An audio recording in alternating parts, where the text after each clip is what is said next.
मंगल electric IPO एक एक ऐसा आईपीओ जो इंजीनियरिंग एंड कंस्ट्रक्शन कंपनी से है, जो कि आईपीओ के अगर ओपनिंग डेट को देखा जाए, ये 20 को ओपन हो चुका है, 22 तक क्लोज हो जाएगा, यानी 2 दिन आपके बचे हैं, 21 और 22 का दिन अप्लाई करने के। अलॉटमेंट 25 को आनी है, लिस्टिंग 28 को होनी है। आईपीओ के चेकलिस्ट के तौर पे देखिए, रेवेन्यू में पास होता दिख रहा है, ग्रोथ दिख रहा है, कंपनी वैल्यूएशन परफेक्ट है, अर्निंग एक्सपेंशन में थोड़ा-सा प्रॉब्लम्स है इसमें, debt to equity ratio perfect है, प्रमोटर होल्डिंग की डिटेल अवेलेबल नहीं है, शेयर प्लेज की कोई डिटेल्स अवेलेबल नहीं है। आईपीओ की मार्केट कैप की बात करें, लोअर देन सेक्टर है, 1550 करोड़ का आईपीओ है।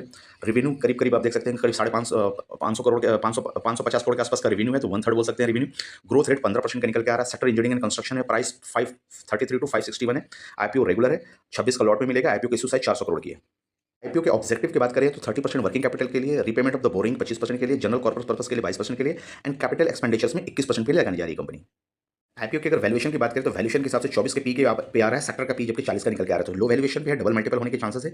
LNT turbo, Larsen and turbo के पी 31 के हैं, रेल विकास निगम के पी करीब 60 के आसपास, तो पी के अकॉर्डिंग ये सस्ता दिख रहा है। मार्केट कैप के अकॉर्डिंग स्मॉल कैप कंपनी, एक माइक्रो कैप कंपनी दिख रही है। एंड पैट को देखें, पैट कितना निकाल रहा है, तो करीब करीब 50 करोड़ के आसपास का 47 करोड़ का पैट निकाल रही है। सेक्टर का पैट एवरेज अगर देखा जाए तो 107 करोड़ का आ रहा है, तो सेक्टर से कम निकाल रही है, सेक्टर से कम के मार्केट कैप भी है, तो उस हिसाब से पैट मार्जिन अगर देखा जाए तो करीब 10% का पैट मार्जिन आता हुआ इनका दिख रहा है।